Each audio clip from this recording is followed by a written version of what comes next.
Hi hello guys, welcome back to our YouTube channel. ನಾನಿವತ್ತು ನಿಮಗೆ soybean pulao ಮಾಡೋದನ್ನು ಹೇಗೆ ಅಂತ ತೋರಿಸ್ತೀನಿ.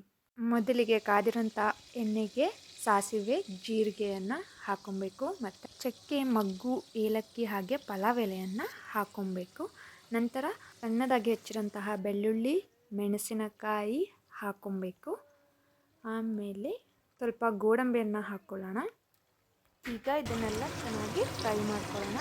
ಇದು ಸ್ವಲ್ಪ ಬ್ರೌನಿಶ್ ಆಗ್ತಾ ಇದ್ದಂಗೆ ಕಟ್ ಮಾಡಿರೋಂತಹ ಆನಿಯನ್ ಹಾಗೆ ಟೊಮ್ಯಾಟೋನ ಇದಕ್ಕೆ ಸೇರಿಸ್ಕೊಂಡು ಚೆನ್ನಾಗಿ ಬಾಡಿಸ್ಕೊಳ್ಳೋಣ.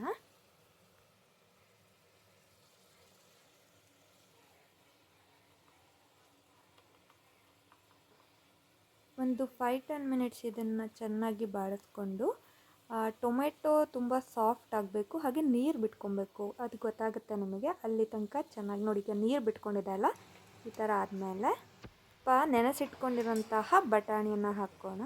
ಹಾಗೆ ಸೋಯಾಬೀನನ್ನು ಕೂಡ ಹಾಕೊಳ್ಳೋಣ. ಸೋಯಾಬೀನನ್ನು ನಾವು ಉಪ್ಪು, ಖಾರದ ಪುಡಿ, ಗರಂ ಮಸಾಲಾಗೆ ಕರ್ಡ್ ಸೇರಿಸಿ ಸ್ವಲ್ಪ ಹೊತ್ತು ಒಂದು 15 ಮಿನಿಟ್ಸ್ ನೆನೆಸಿಟ್ಟು ಅದನ್ನು ನಾವು ಇದಕ್ಕೆ ಮಿಕ್ಸ್ ಮಾಡ್ಕೊಂಡ್ವಿ.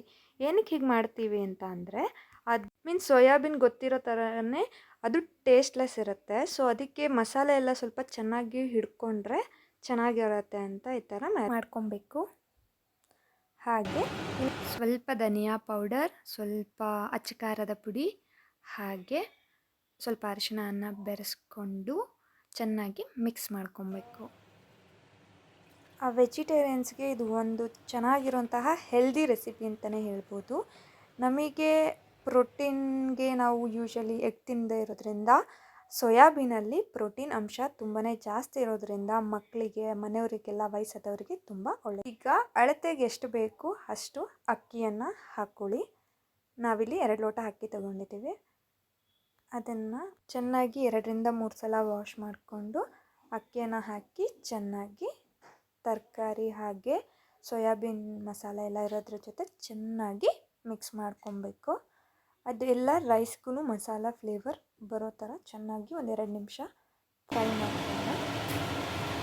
ಆ್ಯಕ್ಚುಲಿ ವಿಂಟರಿಗೆ ಇದು ತುಂಬ ಒಳ್ಳೆಯೇ ಬಿಸಿ ಬಿಸಿಯಾಗಿರುತ್ತೆ ಪಲಾವ್ ಯೂಶ್ವಲಿ ಕುಕ್ಕರ್ ಓಪನ್ ಮಾಡಿದ ತಕ್ಷಣ. ಸೊ ಇದು ಒಂಥರ ಟೇಸ್ಟಿ ಆ್ಯಂಡ್ ಒಳ್ಳೆ ರೆಸಿಪಿ, ಹೆಲ್ದಿ ರೆಸಿಪಿ ಅಂತ ಹೇಳ್ಬೋದು. 2 ನಿಮಿಷದ ನಂತರ ಅಳತೆಗೆ ತಕ್ಕಷ್ಟು ನೀರನ್ನು ಆ್ಯಡ್ ಮಾಡ್ಕೊಬೇಕು. ಸೊ ಇವಾಗ ನೀರು ಆ್ಯಡ್ ಮಾಡ್ಕೊಳ್ಳೋಣ. ರುಚಿಗೆ ತಕ್ಕಷ್ಟು ಸಾಲ್ಟನ್ನು ಆ್ಯಡ್ ಮಾಡಿಕೊಂಡು ಚೆನ್ನಾಗಿ ಒಂದು ಸಲ ಮಿಕ್ಸ್ ಮಾಡಿ 1-2 ಸಲ ಆಮೇಲೆ ನಾವು ಕುಕ್ಕರ್ ಕ್ಯಾಪನ್ನು ಹಾಕೋಣ. ಅದಕ್ಕೂ ಮುಂಚೆ ಕೊತ್ತಂಬರಿಯನ್ನು ಚೆನ್ನಾಗಿ ಸಣ್ಣಗೆ ಹಚ್ಕೊಂಡು ಅದನ್ನು ನಾವು ಅದ್ರ ಮೇಲೆ ಜಸ್ಟ್ ಸ್ಪ್ರಿಂಕಲ್ ಮಾಡಿ ಆಮೇಲೆ ಕುಕ್ಕರ್ ಕ್ಯಾಪನ್ನು ಕ್ಲೋಸ್ ಮಾಡೋಣ. ಸೊ ನೋಡ್ಬೋದು, ಕೊತ್ತಂಬರಿ, ಸೋಯಾಬೀನ್ ಎಲ್ಲ ಟೆಕ್ಸ್ಚರ್ ಎಷ್ಟು ಚೆನ್ನಾಗಿ ಕಾಣಿಸುತ್ತೆ. ಇದು ಕುಕ್ಕಾಗಿದ್ದು ಕೂಡ ಹಾಗೆ ಇರುತ್ತೆ. ಸೊ ಬಾಯಲ್ಲಿ ನೀರು ಬರಬೇಕು. ಆ ಥರ ಬಿಸಿ ಬಿಸಿಯಾದಂತಹ ಸೋಯಾಬೀನ್ ಪಲಾವ್ ಮಾಡೋದನ್ನು ನಾವು ಇವತ್ತು ಟ್ರೈ ಮಾಡ್ತಾಯಿದ್ದೀವಿ.